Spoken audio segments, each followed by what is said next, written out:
L'étude d'aujourd'hui a pour titre « Le grand conflit, troisième partie ». C'est l'enseignement numéro 8 de la série d'études « 28 enseignements fondamentaux ». Genèse chapitre 3, le verset 14 et 15. L'Éternel Dieu dit au serpent, « Puisque tu as fait cela, tu seras maudit entre tout le bétail et entre tous les animaux des champs. Tu marcheras sur ton ventre et tu mangeras de la poussière tous les jours de ta vie. Je mettrai inimitié entre toi et la femme, entre ta postérité et sa postérité. Celle-ci t'écrasera la tête et tu lui blesseras le talon. » Dieu a dit à Satan qu'il mettrait une inimitié entre le diable et la femme et ses descendants. De quelle façon la postérité écraserait-elle la tête de Satan? Comment le diable lui blesserait-il le talon? Galates chapitre 3, le verset 16. Or, les promesses ont été faites à Abraham et à sa postérité. Il n'est pas dit « et aux postérités », comme s'il s'agissait de plusieurs, mais en tant qu'il s'agit d'une seule, et à ta postérité, c'est-à-dire à Christ. Luc chapitre 23, les versets 32 et 33. On conduisait en même temps deux malfaiteurs, qui devaient être mis à mort avec Jésus. Lorsqu'ils furent arrivés au lieu appelé Crâne, ils le crucifièrent là, ainsi que les deux malfaiteurs, l'un à droite, l'autre à gauche. Jésus-Christ était la postérité qui a écrasé la tête du serpent en mourant sur la croix. En effet, Jésus fut crucifié sur le lieu du crâne. En ce sens, le crâne représente la tête du diable. Aussi, vu que Jésus, quand il a été crucifié, a été blessé au talon, parce qu'il a reçu une marque de la croix sur le talon, cela indique aussi que cette prophétie a été accomplie, à savoir le fait que le diable a blessé Jésus au talon. Ainsi, dans la sentence que Dieu avait annoncée sur le serpent, Dieu annonçait la venue d'un homme qui remporterait la victoire sur Satan. Ainsi, cette personne reprendrait la domination qui fut ravie par Satan. Cette personne est Jésus-Christ. Dans la présente étude, nous regardons la victoire de Christ sur Satan à la croix. Apocalypse chapitre 12, les versets 1 et 2. Un grand signe parut dans le ciel, une femme enveloppée du soleil, la lune sous ses pieds, et une couronne de 12 étoiles sur sa tête. Elle était enceinte et elle criait, étant en travail et dans les douleurs de l'enfantement. Apocalypse chapitre 12, le verset 5. Elle enfanta un fils qui doit paître toutes les nations avec une verge de fer. Et son enfant fut enlevé vers Dieu et vers son trône.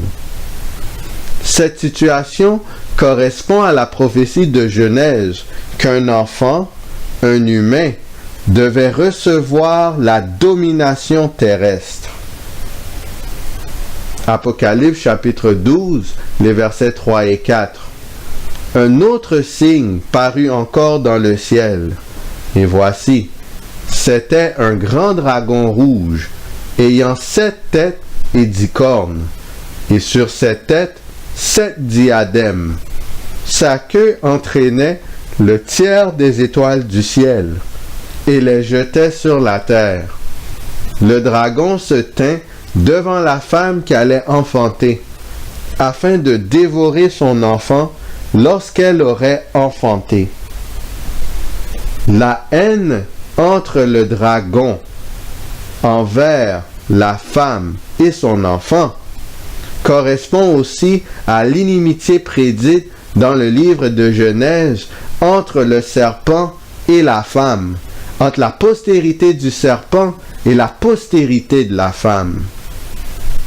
Ainsi, pour comprendre l'œuvre de Christ dans le contexte du grand conflit cosmique, il faut analyser la portion de texte d'Apocalypse. Apocalypse chapitre 12, le verset 1. Un grand signe parut dans le ciel. Une femme enveloppée du soleil, la lune sous ses pieds et une couronne de 12 étoiles sur sa tête. Apocalypse est un livre qui est rempli de symboles historiques et prophétiques. De ce fait, la femme décrite ici n'est pas une femme littérale. Que représente une femme dans la Bible? 2 Corinthiens chapitre 11, le verset 2. Car je suis jaloux de vous d'une jalousie de Dieu, parce que je vous ai fiancés à un seul époux, pour vous présenter à Christ comme une vierge pure. Paul parlait aux croyants de Corinthe de son époque.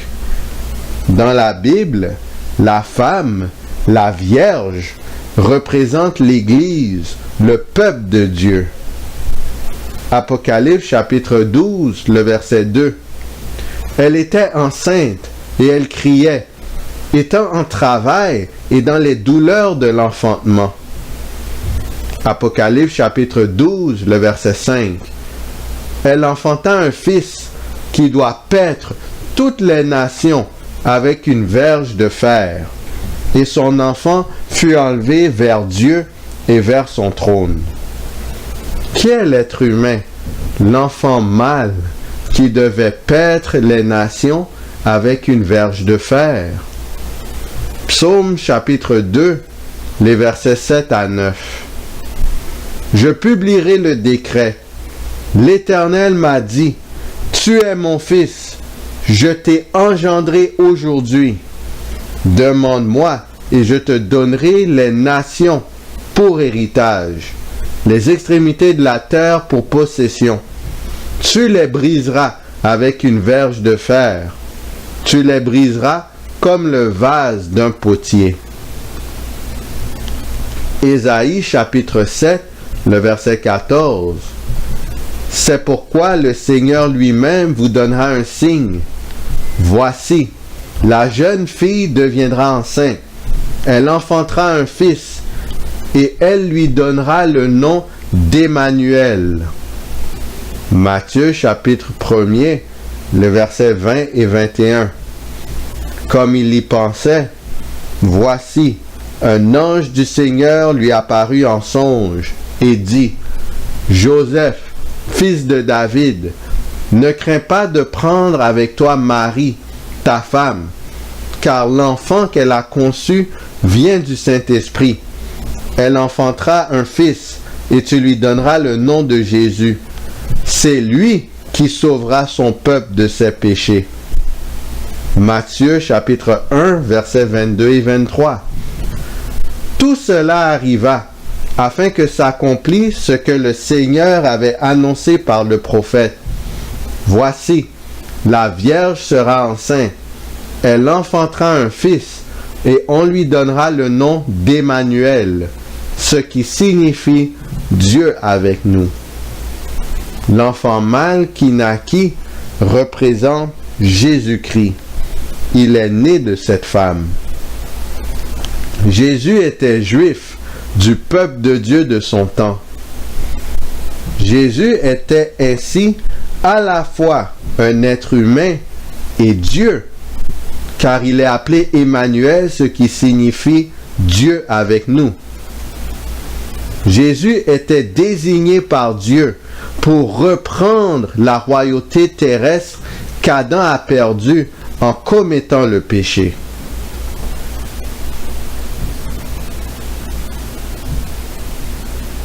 Apocalypse chapitre 12, les versets 3 et 4.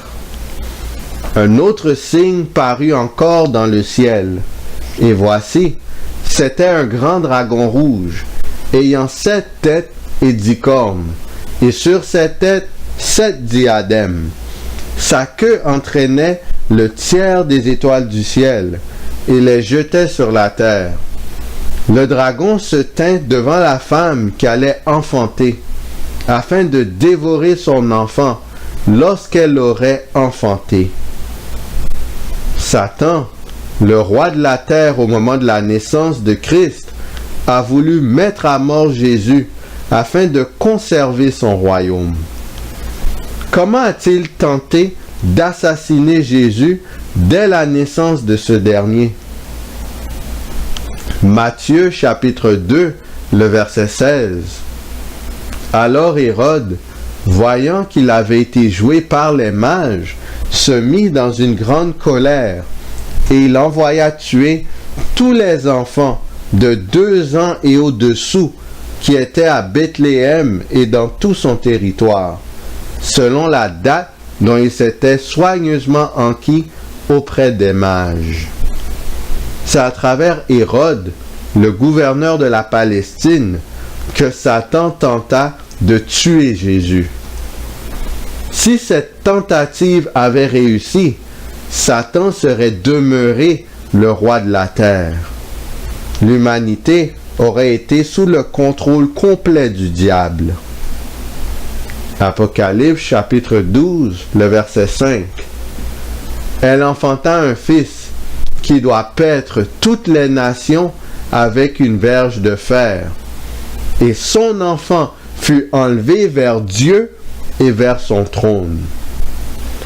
Apocalypse chapitre 3, verset 21. Celui qui vaincra, je le ferai asseoir avec moi sur mon trône, comme moi j'ai vaincu et me suis assis avec mon Père sur son trône. Avant d'aller vers son Père sur le trône, Jésus a vaincu. Il a donc pu reprendre la domination de la planète. De quelle façon Jésus a-t-il vaincu? Apocalypse chapitre 5, les versets 5 et 6. Et l'un des vieillards me dit, ne pleure point, voici, le lion de la tribu de Juda, le rejeton de David, a vaincu pour ouvrir le livre et les 7 sceaux. Et je vis, au milieu du trône et des 4 êtres vivants, et au milieu des vieillards, un agneau qui était là comme immolé. Il avait 7 cornes et 7 yeux, qui sont les 7 esprits de Dieu, envoyés par toute la terre. 1 Pierre chapitre 1, les versets 19 et 20. Mais par le sang précieux de Christ, comme d'un agneau sans défaut et sans tache, prédestiné avant la fondation du monde et manifesté à la fin des temps, à cause de vous. Le symbole de l'agneau immolé représente Jésus-Christ, qui fut mis à mort à la croix. À l'instar de l'agneau sans défaut et sans tache, Jésus était sans défaut. En d'autres termes, il n'a commis aucun péché pendant toute sa vie. Il a donc réussi là où Adam a échoué, en demeurant fidèle à Dieu. De ce fait, il a pu remporter la victoire sur Satan et reprendre le royaume de la terre entre les mains du diable.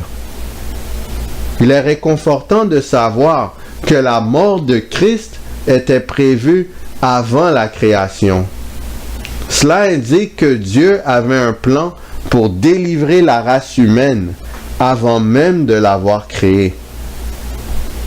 Apocalypse chapitre 12, le verset 10.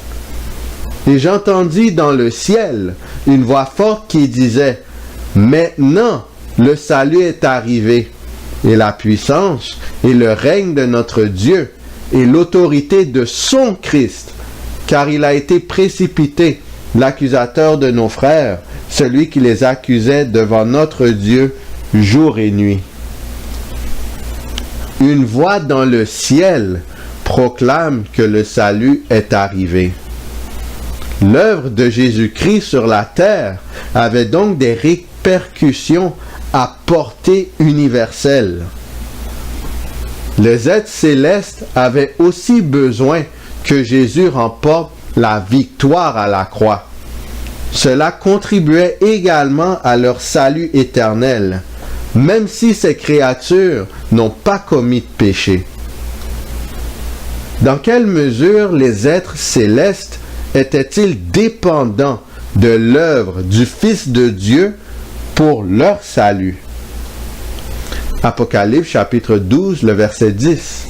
Et j'entendis dans le ciel une voix forte qui disait, « Maintenant le salut est arrivé, et la puissance et le règne de notre Dieu, et l'autorité de son Christ, car il a été précipité, l'accusateur de nos frères, celui qui les accusait devant notre Dieu jour et nuit. » Satan est appelé l'accusateur des frères. En effet, dans le ciel, le diable portait plusieurs accusations contre le gouvernement divin, ainsi que contre les serviteurs de Dieu.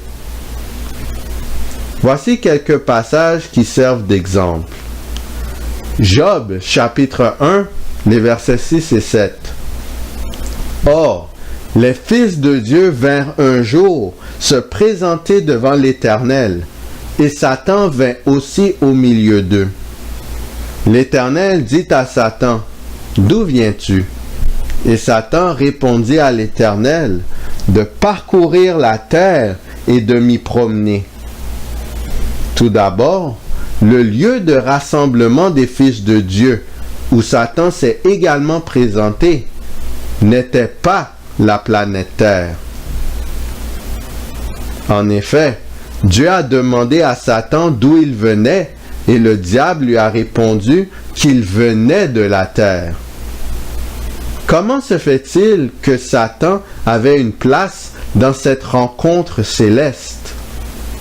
La réponse est qu'il s'est présenté en tant que représentant et roi de la planète Terre. Il était donc un délégué terrestre dans cette rencontre cosmique. À ce niveau, Dieu a reconnu le statut royal de Satan. Job, chapitre 1, les versets 8 à 12. L'Éternel dit à Satan, « As-tu remarqué mon serviteur Job? Il n'y a personne comme lui sur la terre. C'est un homme intègre et droit, craignant Dieu et se détournant du mal. » Et Satan répondit à l'Éternel, « Est-ce d'une manière désintéressée que Job craint Dieu? Ne l'as-tu pas protégé, lui, sa maison et tout ce qui est à lui? Tu as béni l'œuvre de ses mains, et ses troupeaux couvrent le pays. Mais étends ta main, touche à tout ce qui lui appartient, et je suis sûr qu'il te maudit en face. » L'Éternel dit à Satan, « Voici, tout ce qui lui appartient, je te le livre. Seulement, ne porte pas la main sur lui. » Et Satan se retira de devant la face de l'Éternel. Ici, on voit que Satan a accusé Dieu de favoritisme envers Job. Satan a prétendu que Job servait Dieu par motif d'intérêt et non par amour sincère. Si Dieu enlevait les richesses que son serviteur possédait, Job allait le maudire.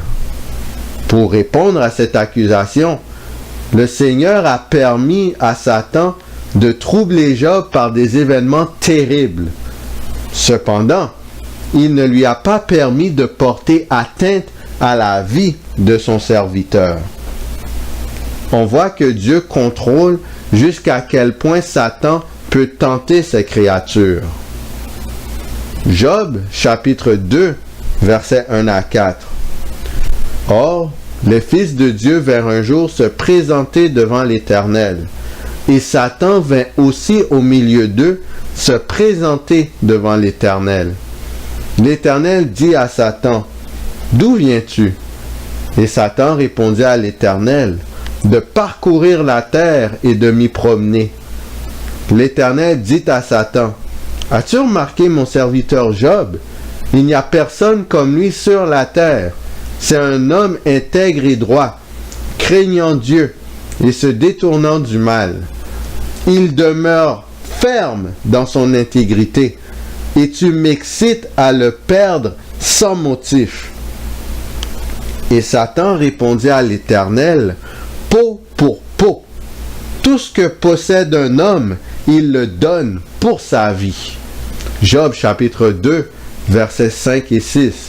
« Mais étends ta main, touche à ses os et à sa chair, et je suis sûr qu'il te maudit en face. » L'Éternel dit à Satan, « Voici, je te le livre, seulement épargne sa vie. » Encore une fois, Satan fait une accusation contre le serviteur de Dieu.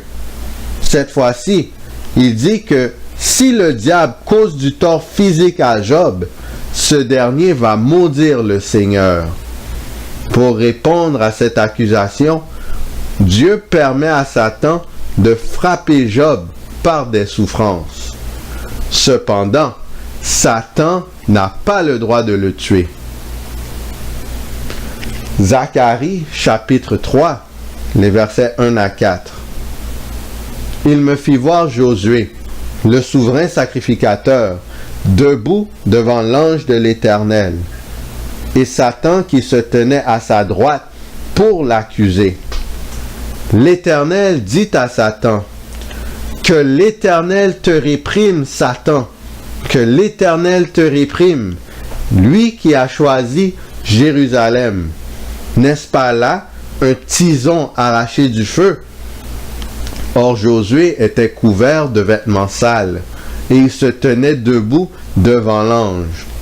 L'ange, prenant la parole, dit à ceux qui étaient devant lui, « ôtez-lui les vêtements sales. » Puis il dit à Josué, « Vois, je t'enlève ton iniquité, et je te revêts d'habits de fête. » Ici, Satan accusait le peuple d'Israël, représenté par le sacrificateur Josué, de ne pas mériter la promesse de Dieu. Pour mettre en contexte, le peuple d'Israël venait de subir 70 années de captivité en raison de ses péchés. Dieu avait promis de faire retourner le peuple à Jérusalem pour reconstruire le temple au bout de ces 70 années. Satan disait donc qu'en vertu des transgressions du peuple, la promesse divine ne pouvait pas être accomplie. Dieu, pour sa part, a fait allusion au peuple d'Israël comme étant un tison arraché du feu. En d'autres termes, l'épreuve de la captivité, symbolisée par le feu, a permis au peuple de retourner à Dieu en se détournant de l'idolâtrie. Dieu lui pardonnait donc ses anciens péchés et lui enlevait son iniquité. Dans la vision, l'ange de l'Éternel, le Fils de Dieu, a utilisé l'image de l'enlèvement des vêtements sales pour les substituer aux habits de fête. Cet habit de fête provenait de Dieu lui-même. Genèse chapitre 3, verset 21. L'Éternel Dieu fit à Adam et à sa femme des habits de peau, et il les en revêtit. L'image des vêtements fournis par Dieu remonte à la chute de l'homme en Éden. Dieu avait donné à Adam et Ève des habits de peau. Vu qu'il y avait seulement 2 humains qui existaient, cette peau devait provenir d'un animal. Pour obtenir cette peau, Dieu a donc dû mettre à mort un animal. L'animal en question était innocent. Il fut mis à mort en raison du péché des humains. L'animal a ainsi joué le rôle de substitut de l'humanité. C'est donc par le sacrifice que le vêtement pouvait être confectionné et remis aux humains. Hébreux chapitre 9, le verset 22. Et presque tout, d'après la loi, est purifié avec du sang. Et sans effusion de sang, il n'y a pas de pardon. Lévitique 17, verset 14. Car l'âme de toute chair, c'est son sang qui est en elle. C'est pourquoi j'ai dit aux enfants d'Israël, vous ne mangerez le sang d'aucune chair, car l'âme de toute chair, c'est son sang. Quiconque en mangera sera retranché.